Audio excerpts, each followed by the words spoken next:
नमस्कार, मैं हूं सत्यपाल और आप देख रहे हैं CWB हिंदी न्यूज।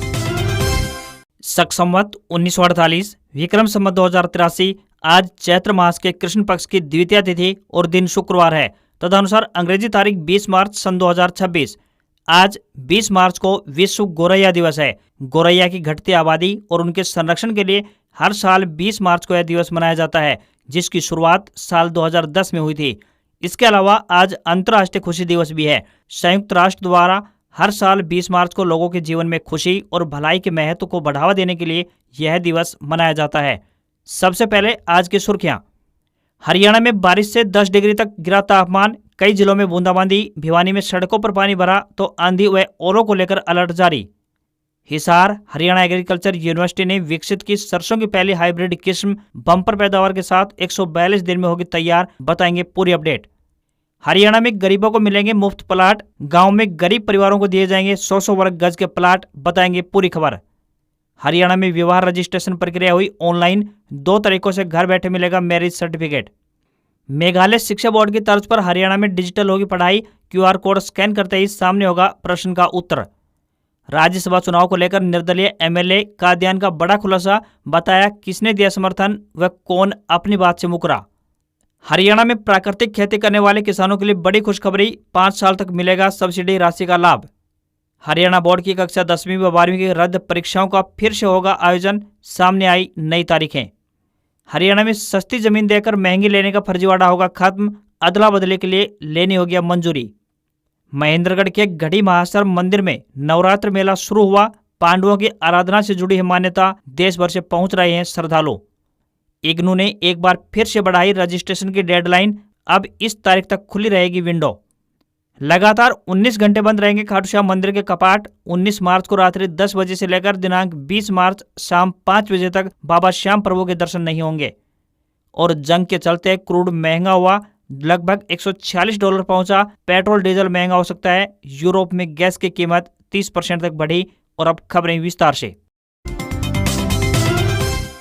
हरियाणा में मौसम का मिजाज बदल गया है। हल्के गुलाबी ठंड के बीच लोगों को गर्मी से राहत मिली है। बारिश के बाद मौसम सुहावना हो गया। प्रदेश में सबसे तेज बारिश रेवाड़ी में दर्ज हुई, जहां जमकर ओले भी गिरे। गुरुग्राम, भिवानी, हिसार, सिरसा, नारनौल और महेंद्रगढ़ में भी अधिक बारिश देखने को मिली है। हरियाणा में पश्चिमी विक्षोभ एक्टिव होने से बुधवार को लगातार दूसरे दिन कई जिलों में बारिश दर्ज की गई। वहीं हिसार में सुबह करीब 9 बजे से शाम 6 बजे तक रुक रुक कर बारिश हुई। इसके साथ ही सिरसा, फतेहाबाद, कुरुक्षेत्र, पंचकुला के हिस्सों में भी गरज व चमक के साथ हल्की बारिश हुई है। वहीं मौसम विभाग ने प्रदेश में ओलावृष्टि को लेकर ऑरेंज अलर्ट जारी किया है। शुक्रवार यानी आज कई जिलों में ओलावृष्टि और बारिश को लेकर अलर्ट जारी किया गया है। लगातार 2 दिन हुई बारिश के बाद प्रदेश के औसत अधिकतम तापमान में 5.7 डिग्री सेल्सियस गिरावट दर्ज की गई है। रोहतक में इसका बड़ा इम्पैक्ट देखने को मिला, जहां तापमान में तकरीबन 10% की गिरावट दर्ज हुई है। राजस्थान की तरफ से पश्चिमी विक्षोभ हरियाणा में दाखिल हुआ, जिसके बाद गुरुवार को भी कई जिलों में बारिश हुई। कई जगहों पर तेज हवा के कारण पेड़ व बिजली के खंभे उखड़ गए। पश्चिमी विक्षोभ के सक्रिय होने से हुई इस बारिश और ठंडी हवाओं ने ठंड बढ़ा दी है। हरियाणा में प्राकृतिक खेती करने वाले किसानों के लिए बड़ी खुशखबरी सामने आ रही है। बता दें कि सरकार ने प्राकृतिक खेती को प्रोत्साहित करने के उद्देश्य से गंभीरता दिखाते हुए वित्त वर्ष 2026-27 के बजट में प्राकृतिक खेती को बढ़ावा देने के लिए कई पहल की है। मुख्यमंत्री नायब सैनी ने बताया कि जैविक प्राकृतिक खेती प्रमाणीकरण के लिए हरियाणा राज्य बीज प्रमाणीकरण एजेंसी यानी एपीडा को एक प्रमाणीकरण संस्था बनाया जाएगा। एपीडा से प्रमाणित किसानों को अगले 5 सालों तक 10,000 रुपए प्रति एकड़ सालाना सब्सिडी राशि का लाभ दिया जाएगा। उन्होंने कहा कि आज के समय में किसान पेस्टिसाइड, यूरिया और रासायनिक खाद का अत्यधिक मात्रा में उपयोग कर रहे हैं, जिससे वातावरण भी प्रदूषित होता है और स्वास्थ्य पर भी इसका प्रतिकूल प्रभाव पड़ता है। ऐसे में प्राकृतिक खेती को बढ़ावा देने के लिए सभी जनप्रतिनिधियों को काम करना चाहिए। कुछ विषय ऐसे होते हैं जो दलगत राजनीति से ऊपर होते हैं, इसलिए हम सभी का यह दायित्व बनता है कि प्राकृतिक खेती को अपने जीवन में उतारें ही साथ ही इसके लिए किसानों को भी इसके बारे में जागरूक करें। राज्य सरकार की ओर से एक प्राकृतिक खेती पोर्टल शुरू किया गया है। इस पोर्टल पर प्राकृतिक खेती अपनाने वाले किसानों को प्रशिक्षण दिया जाता है। वहीं प्राकृतिक खेती उत्पाद की ब्रांडिंग व पैकेजिंग पर प्रोत्साहन राशि भी दी जाएगी। साथ ही देसी गाय की खरीद पर 30,000 रुपए सब्सिडी दी जा रही है। इस योजना के तहत 2,000 से ज्यादा किसानों को 4 ड्रम प्रति किसान की दर से 75 लाख रुपए अब तक अनुदान राशि प्रदान कर दी गई है। हरियाणा में गरीब परिवारों के खुद के घर का सपना पूरा करने की दिशा में सरकार महत्वपूर्ण कदम उठाने जा रही है। विधानसभा के बजट सत्र में डबवाली से आईएनएलडी विधायक आदित्य देवलाल द्वारा उठाए गए सवाल के जवाब में विकास एवं पंचायत मंत्री कृष्णलाल पंवार ने सदन में जो आंकड़े पेश किए हैं उनसे इस योजना की व्यापक स्वरूप का पता चला है। विकास एवं पंचायत मंत्री कृष्णलाल पंवार ने बताया कि प्रदेश सरकार अब गांव-गांव में गरीब परिवारों को मुफ्त प्लाट देने की दिशा में तेजी से काम कर रही है। इसके लिए तकरीबन 2500 ग्राम पंचायतों ने अपने प्रस्ताव भेजे हैं। इस योजना को एक ही फॉर्मूले पर लागू करने की बजाय अब आबादी के आधार पर अलग अलग मॉडल तैयार किए गए हैं। पंचायत मंत्री ने बताया कि 10,000 से ज्यादा जनसंख्या वाले महाग्रामों में गरीब परिवारों को 50-50 वर्ग गज के प्लाट वितरित किए जाएंगे, जबकि सामान्य गांव में गरीब परिवारों को 100-100 वर्ग गज के प्लाट दिए जाएंगे। शहरों में 30-30 वर्ग गज के प्लाट गरीब परिवारों को मिलेंगे। प्रदेश के लगभग 2500 ग्राम पंचायतों ने पंचायती और सामलात भूमि पर गरीब परिवारों के लिए प्लाट काटने के प्रस्ताव सरकार के पास भेज दिए हैं और अब इन प्रस्तावों पर विभागीय कार्रवाई शुरू करते हुए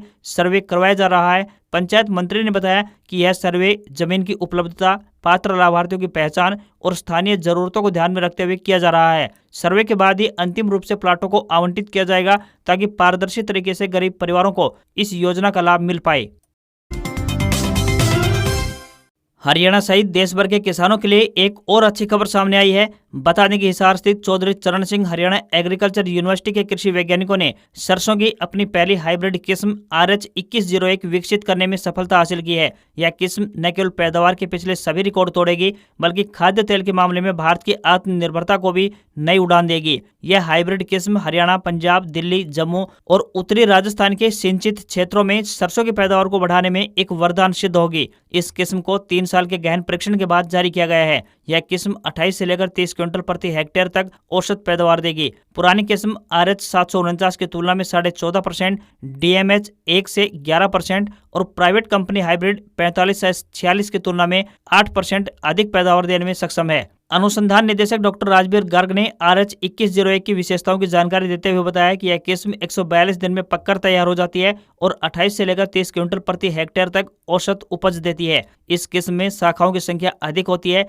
तथा प्रति फलियों में दानों की संख्या भी अधिक होती है, जिसके कारण इसकी उपज क्षमता अन्य उन्नत किस्मों की तुलना में अधिक है। इसके दाने मध्यम आकार के होते हैं और इनमें लगभग 40% तेल की मात्रा पाई जाती है।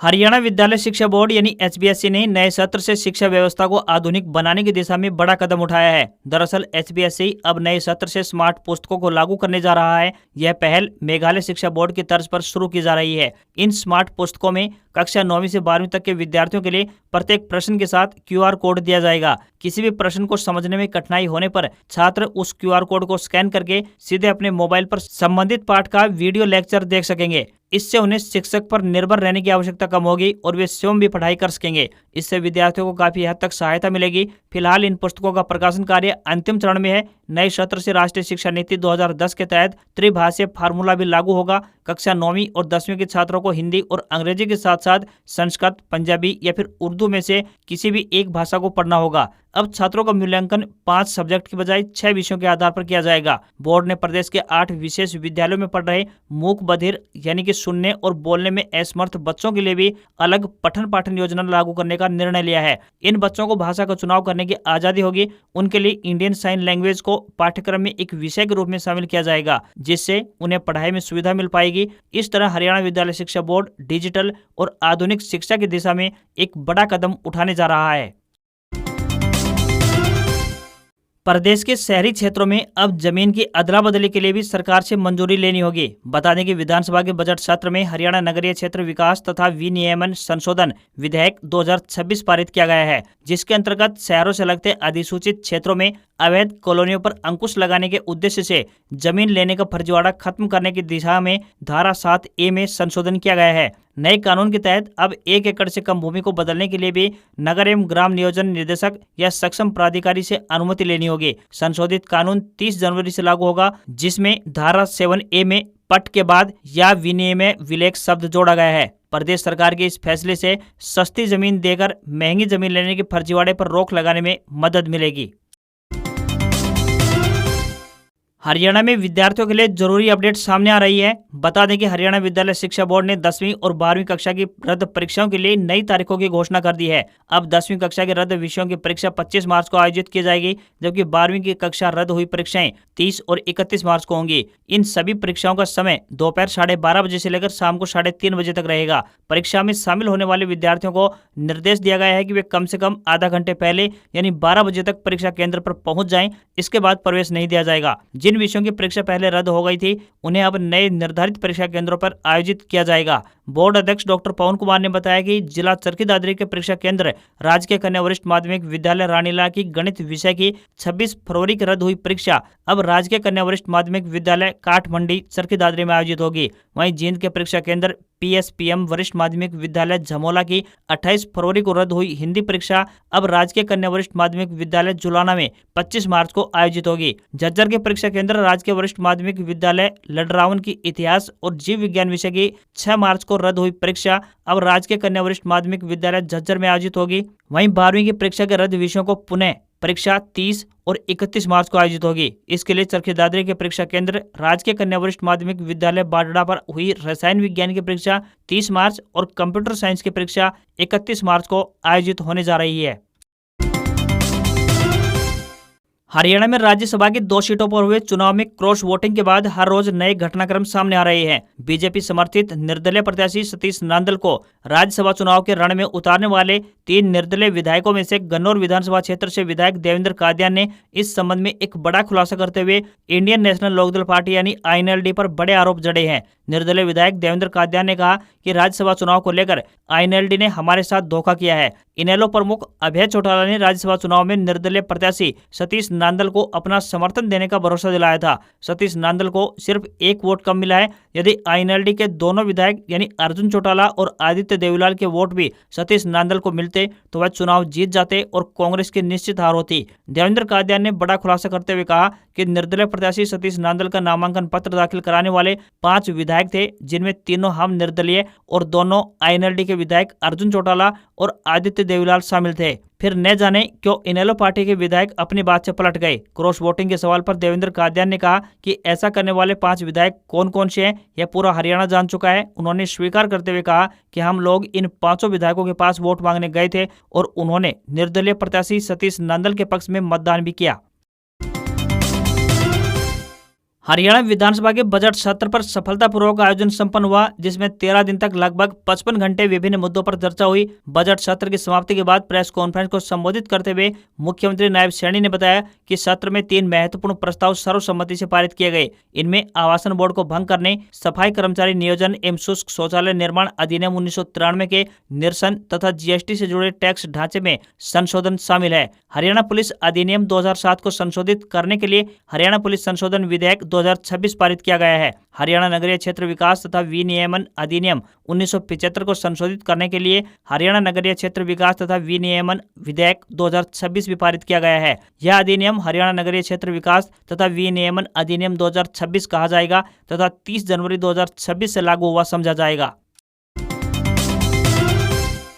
Indira Gandhi national open university यानी इग्नू की तरफ से जनवरी 2026 सेशन के लिए ओपन एंड डिस्टेंस लर्निंग और ऑनलाइन प्रोग्राम्स में एडमिशन के लिए रजिस्ट्रेशन की डेडलाइन को एक बार फिर से आगे बढ़ा दिया गया है। ऐसा तीसरी बार हुआ है जब रजिस्ट्रेशन की तारीख में ये बढ़ोतरी की गई है। अभी तक रजिस्ट्रेशन करने की अंतिम तिथि 15 मार्च 2026 थी, जिसे इग्नू प्रशासन द्वारा आगे बढ़ाकर 30 मार्च कर दिया गया है। अब उम्मीदवार 30 मार्च तक रजिस्ट्रेशन कर सकते हैं। यह एक्सटेंशन केवल ऑनलाइन प्रोग्राम के लिए है, सर्टिफिकेट और सेमेस्टर बेस्ड प्रोग्राम के लिए ऐसा नहीं है। इग्नू की तरफ से under graduate, post graduate, diploma और सर्टिफिकेट प्रोग्राम में दाखिला लेने की इच्छा रखने वाले कैंडिडेट के लिए रजिस्ट्रेशन की विंडो को अब 30 मार्च तक खोलने का निर्णय लिया है। अब युवा 30 मार्च तक रजिस्ट्रेशन कर सकते हैं। आवेदन करने के लिए यूनिवर्सिटी की तरफ से उम्मीदवारों को पहले अपनी अपार ID तैयार रखने की सलाह दी गई है। हरियाणा परिवहन विभाग द्वारा बल्लभगढ़ के यात्रियों को बेहतर यातायात सुविधा उपलब्ध करवाने के उद्देश्य से साथ लगते राज्यों के प्रमुख धार्मिक एवं पर्यटन स्थलों के लिए सीधी बस सेवा की सुविधा उपलब्ध करवाते हुए यात्रियों के सफर को आरामदायक बनाया जा रहा है। इसी कड़ी में फरीदाबाद सहित एनसीआर से वृंदावन जाने वाले यात्रियों के लिए एक अच्छी खबर सामने आई है। बल्लभगढ़ बस स्टैंड के डीआई भागीरथ शर्मा ने बताया कि फरीदाबाद और बल्लभगढ़ से बड़ी संख्या में लोग मथुरा और वृंदावन के लिए सफर करते हैं। बल्लभगढ़ बस स्टैंड से सुबह 5 बजे से ही इन रूटों पर बसों का संचालन प्रारंभ हो जाता है और हर आधे घंटे बाद फिर दूसरी बस चलने का समय हो जाता है। उन्होंने बताया कि हालांकि वृंदावन के लिए कोई स्पेशल बस नहीं चलती है, जो बसें आगरा जाती हैं वही रास्ते में वृंदावन के छठीकरा मोड़ पर सवारियों को उतार देती हैं। जिनको वृंदावन जाना होता है वो इन्हीं बसों में सवार होते हैं। ये बसें आमतौर पर फ्लाईओवर के ऊपर से निकल जाती हैं, क्योंकि यूपी ट्रैफिक पुलिस जाम की वजह से नीचे से बसों को जाने की इजाजत नहीं देती है। ऐसे में वृंदावन के लिए जाने वाले श्रद्धालु छठीकरा यानी वृंदावन मोड़ पर बस से उतर जाते हैं और वहां से ऑटो या टैक्सी पकड़कर आगे का सफर तय करते हैं। वापसी में भी बसें फ्लाईओवर के ऊपर से ही आती हैं। भागीरथ शर्मा ने बताया कि बल्लभगढ़ से मथुरा का किराया 150 रुपए, वृंदावन का 135 रुपए और आगरा का 230 रुपए निर्धारित किया गया है। यात्रियों को ऑफलाइन टिकट लेना होगा। जिन व्यक्तियों के पास हैप्पी कार्ड हैं वो निःशुल्क यात्रा का लाभ उठा सकते हैं। वहीं 60 साल से ऊपर आयु के बुजुर्गों का आधा किराया लगता है। डिस्ट्रिक्ट एंड सेशन जज नूह में स्टेनोग्राफर के पदों पर भर्ती के लिए आवेदन मांगे गए हैं। ये भर्तियां संविदा आधार पर 6 महीने के लिए या फिर रेगुलर भर्ती होने तक की जाएगी। जो भी उम्मीदवार इन पदों के लिए इच्छुक हैं वे अपने आवेदन भेज सकते हैं। पुरुष या महिला उम्मीदवार अपने आवेदन व्यक्तिगत रूप से जमा करवा सकता है या पंजीकृत डाक के माध्यम से भी भेज सकते हैं। इन पदों के लिए उम्मीदवार का स्नातक पास होना जरूरी है। उम्मीदवार को कंप्यूटर का ज्ञान होना चाहिए तथा अंग्रेजी स्टेनोग्राफी में 80 शब्द प्रति मिनट की गति होनी चाहिए। किसी भी वर्ग के उम्मीदवारों को कोई भी आवेदन शुल्क के रूप में रुपए नहीं देने होंगे। न्यूनतम आयु 18 वर्ष और अधिकतम आयु 42 वर्ष तय की गई है। आवेदन करने की अंतिम तिथि 24 मार्च है। लिखित परीक्षा की तिथि और समय की बात करें तो 2 अप्रैल 2026 प्रातः 10 बजे न्यायालय परिसर नूह रहेगा। सैलरी 25,500 रुपए पर मंथ मिलेगी। डिप्रेशन आज की दुनिया में केवल एक शब्द ही नहीं बल्कि एक ऐसी हालत है जिसमें इंसान बाहर से तो ठीक दिखता है लेकिन अंदर से टूट चुका होता है। अगर इसे बहुत आसान भाषा में समझा जाए तो डिप्रेशन वह स्थिति है जब मन लगातार उदास रहने लगे, किसी चीज में दिल न लगे और जिंदगी बोझ जैसी लगने लगे। जब यह हालत कई दिनों या फिर कई हफ्तों तक बनी रहती है तब यह रोजमर्रा यानी कि डेली लाइफस्टाइल पर गहरा असर भी डालने लगती है। आमतौर पर इसे ही डिप्रेशन कहा जाता है। वर्ल्ड हेल्थ ऑर्गेनाइजेशन के मुताबिक डिप्रेशन में इंसान को लगातार उदासी, ऊर्जा की कमी, नींद और भूख में बदलाव, ध्यान लगाने में परेशानी और कभी कभी खुद को बेकार समझने जैसे भाव आने लगते हैं। आज की बदलती जीवन शैली में यह लगभग हर किसी को अपना शिकार बना रही है, जिसकी बहुत सारी मुख्य वजहें हैं जिससे समय रहते आसानी से उबरा भी जा सकता है, लेकिन कई बार यह जानलेवा भी हो जाता है। इसका एक बड़ा कारण हेल्दी जीवन शैली है। पहले लोगों का जीवन सरल था, काम कठिन जरूर था लेकिन जीवन की रफ्तार धीमी थी। परिवार बड़े होते थे, लोग एक दूसरे के साथ ज्यादा समय बिताते थे, दुख सुख शेयर करने के लिए घर और समाज का सहारा था। लेकिन अब ऐसा बिल्कुल भी नहीं है। परिस्थितियां काफी विपरीत हो चुकी हैं। हम पहले से ज्यादा जुड़े हुए दिखते हैं लेकिन अंदर से ज्यादा अकेले हो गए हैं। मोबाइल, सोशल मीडिया और लगातार तुलना की आदत ने भी मन पर दबाव बढ़ाया है। हर किसी को लगता है कि बाकी लोग उससे ज्यादा खुश हैं, ज्यादा सफल हैं और ज्यादा आगे भी हैं। यह सोच धीरे धीरे सेल्फ कॉन्फिडेंस को कम कर रही है। इससे दबाव और अकेलापन की स्थिति उत्पन्न हो रही है। अगर आंकड़ों की बात करें तो यह सिर्फ किसी एक देश की समस्या नहीं है बल्कि दुनिया भर में करोड़ों लोग इससे जूझ रहे हैं। आम भाषा में वो समझें तो लगभग हर 20 में से एक व्यक्ति इस समस्या से गुजर रहा है। संभावना है कि यह आंकड़े आने वाले भविष्य में और भी अधिक बढ़ सकते हैं। वर्तमान के हालात को देखते हुए ये तो अंदाजा लगाया जा सकता है कि आजकल की दुनिया बनावटी और दिखावटी हो चुकी है। डिप्रेशन कमजोरी नहीं है, दरअसल यह एक मानसिक स्वास्थ्य की समस्या है। जैसे शरीर को बीमारी होती है वैसे ही मन भी बीमार हो सकता है। फर्क सिर्फ इतना है कि शरीर का दर्द दिखाई देता है, मन का दर्द अक्सर छुपा रह जाता है। इसलिए जरूरी है कि हम अपनी भावनाओं को समझें, जरूरत पड़ने पर मदद लें और दूसरों को भी सुनें। कभी कभी सिर्फ किसी का साथ, एक सच्ची बातचीत और थोड़ी समझ भी किसी की जिंदगी को बचा सकती है। हरियाणा में अब विवाह पंजीकरण की प्रक्रिया को पूरी तरह से डिजिटल कर दिया गया है। बता दें कि नगर निगम ने विवाह पंजीकरण को डिजिटल करते हुए पूर्ण, आसान, पेपरलेस और पारदर्शी बना दिया है। अधिकारियों का दावा है कि अब शहरवासियों को प्रमाण पत्र बनवाने के लिए बार बार दफ्तरों के चक्कर नहीं लगाने पड़ेंगे। अब आवेदक 2 आसान तरीकों से ऑनलाइन माध्यम से आवेदन कर सकते हैं। पहला तरीका ये कि यदि वर वधु हरियाणा के स्थायी निवासी हैं और उनके माता पिता जीवित हैं तो वे OTP आधारित प्रणाली से आवेदन कर सकते हैं। इसमें माता पिता के आधार कार्ड से जुड़े मोबाइल नंबर पर OTP आएगा। इसके बाद दस्तावेज अपलोड होंगे, फिर ऑनलाइन सत्यापन किया जाएगा और पूरी प्रक्रिया होते ही प्रमाण पत्र जारी कर दिया जाएगा। दूसरा तरीका यह है कि इस विकल्प में आवेदक पहले ऑनलाइन फॉर्म भरकर तारीख तय करता है। इसके बाद निर्धारित समय पर निगम कार्यालय जाकर दस्तावेजों की जांच करवाई जाती है, जिसके बाद तुरंत प्रमाण पत्र मिल जाता है। जरूरी दस्तावेजों की बात करें तो वर वधु की 3 संयुक्त फोटो जो कि 3x2 की साइज में होनी चाहिए, विवाह की 4 फोटो जैसे फेरे लेते समय, जयमाला, आशीर्वाद और सिंदूर के समय की फोटो होनी चाहिए। वहीं पहचान पत्र की बात करें तो आधार कार्ड, राशन कार्ड या वोटर कार्ड, जन्म प्रमाण पत्र या स्कूल सर्टिफिकेट होनी चाहिए। वहीं शादी के सबूत के लिए शादी का कार्ड, पंडित का शपथ पत्र या फिर धार्मिक संस्था का प्रमाण पत्र होना चाहिए। वहीं 2 गवाहों की पहचान पत्र होने चाहिए। फैमिली ID अनिवार्य होगी। यदि शादी को 90 दिन से अधिक हो गए हैं तो संयुक्त शपथ पत्र भी देना होगा। अधिकारियों के अनुसार वेरिफिकेशन के दौरान सबसे बड़ी बाधा डाटा मिसमैच की होती है, इसलिए आवेदन से पहले सभी दस्तावेजों में जानकारी एक जैसी होना जरूरी है। खासतौर पर आधार कार्ड और स्कूल सर्टिफिकेट के नाम की स्पेलिंग एक समान होनी चाहिए तथा फैमिली ID और जन्म प्रमाण पत्र में जन्म तिथि या उम्र में अंतर नहीं होना चाहिए। भारतीय शेयर बाजार में 22 महीने की सबसे बड़ी गिरावट देखने को मिली। सेंसेक्स 2497 अंक गिरकर 74,207 के लेवल पर बंद हुआ, तो वहीं निफ्टी में भी 776 अंक की बड़ी गिरावट रही और ये 23,002 के स्तर पर पहुंच गई। बैंकिंग, ऑटो शेयर्स में सबसे ज्यादा बिकवाली देखने को मिली। इससे पहले 4 जून 2024 को सेंसेक्स 5.74% गिरा था। जियोपॉलिटिकल तनाव और जंग जैसी स्थिति में महंगाई बढ़ने का खतरा रहता है, इससे कंपनियों का मुनाफा कम हो सकता है। ऐसे में निवेशक उनके शेयर बेचना शुरू कर देते हैं और इसे सुरक्षित जगह पर निवेश करते हैं। इससे बाजार में इस तरह की गिरावट सामने आती है। सोने चांदी की कीमतों में भी गिरावट देखने को मिली। India bullion and jewellers association के मुताबिक 1 किलोग्राम चांदी की कीमत 20,000 रुपए घटकर 2,30,000 रुपए पर आ गई है। वहीं 10 ग्राम 24 कैरेट सोना 7,000 रुपए गिरकर 1,48,000 रुपए पर पहुंच गया है। अमेरिका ईरान जंग के कारण सोना 5 कारोबारी दिन में 13,000 रुपए और चांदी 38,000 रुपए सस्ती हो चुकी है। वहीं 22 कैरेट सोने का दाम 1,35,466 रुपए प्रति 10 ग्राम के स्तर पर पहुंच गया है। आज खबरों में इतना ही। देखते रहिए आपका अपना हरियाणा का सबसे बेहतरीन news channel CWB Hindi news. नमस्कार। इसी आशा के साथ आपका दिन शुभ रहे।